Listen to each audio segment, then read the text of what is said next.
සුබ දවසක් යාළුවනේ ඔයාලා හැමෝටම. ඉතින් අද මම ඔයාලට කියලා දෙන්න හදන්නේ ඔයාගේ YouTube channel එකේ තියෙන වීඩියෝ එකක් කොහොමද delete කරගන්නේ කියලා. ඉතින් පුංචි වැඩයි කරන්න තියෙන්නේ. අපි බලමු කොහොමද මේ වැඩේ කරන්නේ කියලා. ඔයා යන්න මේ විදිහට ඔයාගේ YouTube app එකට. මේ විදිහට app එකට ආවට පස්සේ ඔයා ඔයාගේ channel එකට යන්න මේ විදිහට.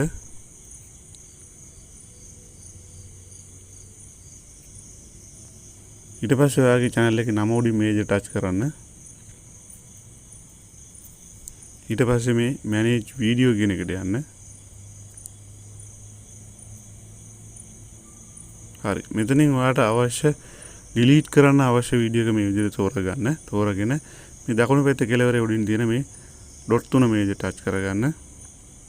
හරි. දැන් ඔයාලට මෙතනින් බලා ගන්න පුළුවන් විස්තර ගොඩක් ඇවිල්ලා තියෙනවා. මෙතනින් මේ පොඩ්ඩක් පහළට යන්න යාළුවනේ. හරි. ඔයාලට දැන් මෙතනින් පේනවා delete කියලා තියෙනවා. මෙන්න මේ delete කියන එක ටච් කරාට පස්සේ ඔයාගේ මේ YouTube වීඩියෝ එක delete වෙනවා. ඉතින් මෙන්න මේ විදිහට තමයි යාළුවනේ මෙන්න මේ සරලකමේ තමයි තියෙන්නේ YouTube channel එකේ තියෙන වීඩියෝ delete කරගන්න විදිහ. ඉතින් වීඩියෝ එක පැහැදිලි ඇති කියලා මම හිතනවා. තවත් මේ වගේ වැදගත් වීඩියෝ එකකින් හමු වෙනතුරු ඔයාලා හැමෝටම සුබ දවසක්.